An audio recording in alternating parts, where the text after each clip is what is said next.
പരീക്ഷണാടിസ്ഥാനത്തിൽ നട്ടുപിടിപ്പിച്ച മുന്തിരിവള്ളികൾ നിറയെ കായ്ച്ചതിന്റെ സന്തോഷത്തിലാണ് കണ്ണപുരം എടക്കേപ്പുറത്തുള്ള ശോഭ സുരേഷ്.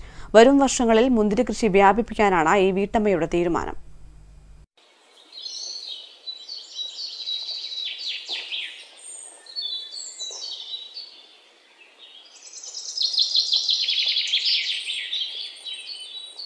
നാല് വർഷം മുൻപാണ് കണ്ണപുരം ഇടക്കേപ്പുറം ജനകീയ വായനശാലയ്ക്കടുത്തുള്ള ശോഭ സുരേഷ് തന്റെ വീട്ടുമുറ്റത്ത് മുന്തിരിവള്ളി നട്ടത്. മുന്തിരിവള്ളികളിൽ പൂവിട്ടപ്പോൾ ഏറെ സന്തോഷം തോന്നിയെങ്കിലും മുന്തിരി കായ്ച്ചു തുടങ്ങാത്തതിൽ ഏറെ വിഷമം തോന്നി. പിന്നീട് അഗ്രികൾച്ചറൽ നഴ്സറിയിൽ അന്വേഷിച്ചപ്പോഴാണ് മുന്തിരി ഫലവത്തായി കായ്ക്കാനുള്ള വിദ്യ അറിഞ്ഞതെന്ന് ഈ വീട്ടമ്മ പറയുന്നു. പിന്നെ ഇങ്ങനെ റോഡ് സൈഡിൽ ഇങ്ങനെ വിൽക്കുന്നേ അവരോട് ഇങ്ങനെ വാങ്ങിയതാണ്. എനിക്ക് ഇവിടെ കൊണ്ടുവന്നിട്ട് 2-3 കൊല്ലമായി.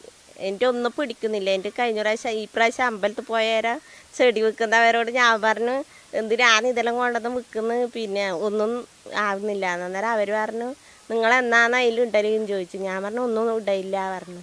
അന്നേരം പറഞ്ഞു ആ മുന്തിരിക്ക് കുറച്ച് പണിയുണ്ട്, പിന്നെ അതിൻ്റെ ഇതളെല്ലാം ഈ ഇല വരുമ്പോൾ ഇതളെല്ലാം ഇങ്ങനെ നുള്ളി കൊടുക്കണം, എന്നാലേ അത് മുന്തിരി പൂക്കൂലും പൂ പൊട്ടൂലും. എന്നിട്ട് അതിൻ്റെ പിറ്റേ തന്നെ ഞാൻ കുറച്ച് അതെല്ലാം പൂവെല്ലാം ഇതെല്ലാം മുറിച്ച് കൊടുത്തു. ഇലയെല്ലാം മുറിച്ച് കൊടുത്ത പിന്നെ പിറ്റേത്തെ ആഴ്ച ആകുമ്പോൾ തന്നെ വള്ളി പൂ പൊട്ടിയിട്ട് ഇങ്ങനെ പിടിക്കാൻ തുടങ്ങി.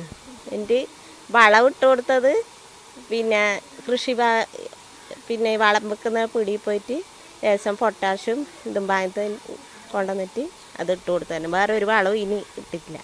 ഭർത്താവ് എൻ സുരേഷും പ്രോത്സാഹനവുമായി കൂടെയുണ്ട്.